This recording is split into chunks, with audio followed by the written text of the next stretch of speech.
5 minutes d'impact sur la chaîne Mon Dieu, ma foi TV. 5 minutes d'impact sur la chaîne Mon Dieu, ma foi TV. Abonnez-vous et activez la cloche de notification pour recevoir en direct les nouvelles vidéos et laissez un pouce bleu pour la gloire de Jésus-Christ de Nazareth. Salut tous au nom de Jésus-Christ de Nazareth, partout où vous êtes et partout où vous me suivez.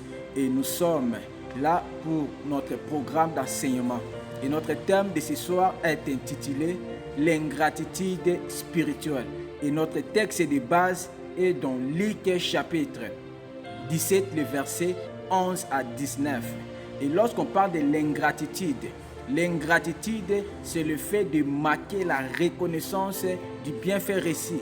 Lorsque quelqu'un te fait du bien et que tu ne veux plus montrer ta reconnaissance envers lui, là c'est de l'ingratitude. Et souvent dans nos relations humaines, nous voulons que les hommes soient toujours reconnaissants envers nous lorsque nous leur faisons du bien. Ainsi, Dieu aussi, dans notre relation avec lui, Dieu veut que nous aussi nous puissions nous montrer reconnaissants envers lui.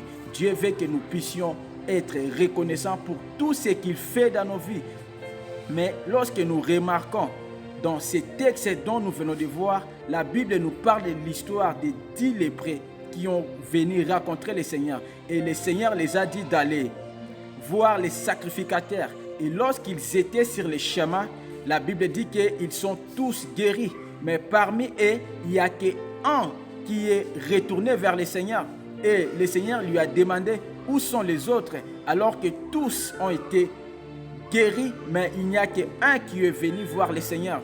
Et cette parole nous fait voir que parmi les 100% des chrétiens qui sont reconnaissants envers Dieu, il n'y a que 10%. Et les 90% des chrétiens sont des chrétiens irreconnaissants. Et le Seigneur l'a démontré cela dans ses paraboles. Et Dieu aussi veut que nous puissions être reconnaissants envers lui. Mais certaines personnes, pour être reconnaissants envers Dieu, ils veulent que Dieu d'abord fasse de grandes choses dans leur vie, alors que nous puissions aussi être reconnaissants envers Dieu dans des petites choses que Dieu fasse dans nos vies. Nous devons aussi être reconnaissants dans des petites choses. Nous ne pouvons pas seulement attendre que Dieu opère de grands miracles dans nos vies pour que nous puissions être reconnaissants envers lui. Et tu es un chrétien, tu dois déjà apprendre à être reconnaissant envers Dieu dans des petites choses. Dieu te donne le souffle de vie, tu dois être reconnaissant. Dieu te protège, tu dois être reconnaissant. Dieu t'a créé beau, belle, tu dois être reconnaissant. Mais lorsque nous regardons, nous allons voir que beaucoup de chrétiens, que Dieu les a créés beau, belles, ils utilisent leur beauté pour insulter Dieu. Ils utilisent leur beauté contre Dieu. Comment toi, Dieu t'a créé beau, belle? Au lieu de bénir Dieu, au lieu d'être reconnaissant envers Dieu du fait qu'il t'a créé beau, belle, mais toi, tu utilises cette beauté que Dieu t'a donnée contre lui. Tu utilises ta beauté pour insulter Dieu. Et là aussi, c'est une façon d'être ingrat envers le Seigneur. C'est une façon d'être ingrat. Et Dieu, dans sa relation avec nous, Dieu veut que nous puissions être reconnaissants. Et voilà, le Seigneur Jésus-Christ qui a accepté de mourir pour moi et toi. Il a accepté de renoncer à tout ce qu'il avait au ciel pour venir mourir pour tes péchés. Mais regarde comment tu es irreconnaissant envers le Seigneur. Regarde comment tu es un ingrat envers le Seigneur. Regarde comment tu te comportes. Alors que l'ingratitude se manifeste dans des paroles et se manifeste aussi dans des actes. Et beaucoup sont reconnaissants envers Dieu que par des paroles. Mais ils sont des ingrats par leurs actes. Ils sont des ingrats. Tu te réveilles le matin, tu bénis le Seigneur pour tout ce qu'il a fait. Il t'a protégé et tout.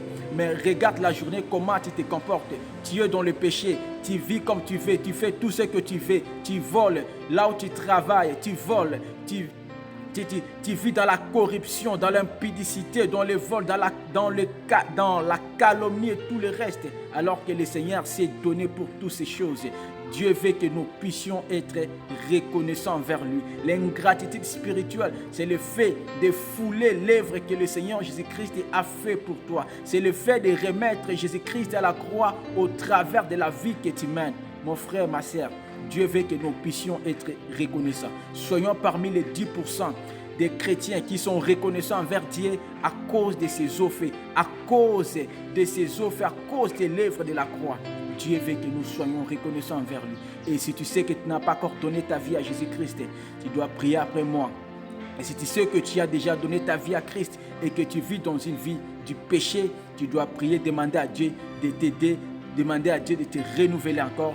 Prions au nom de Jésus. Seigneur, nous te bénissons. Et je te donne ma vie, Père éternel. Prends ma vie et laisse que cela soit pour toi. Fais-moi grâce de vivre dans la gratitude envers toi, dans le nom de Jésus-Christ de Nazareth. Amen. Que le Seigneur vous bénisse abondamment. Merci.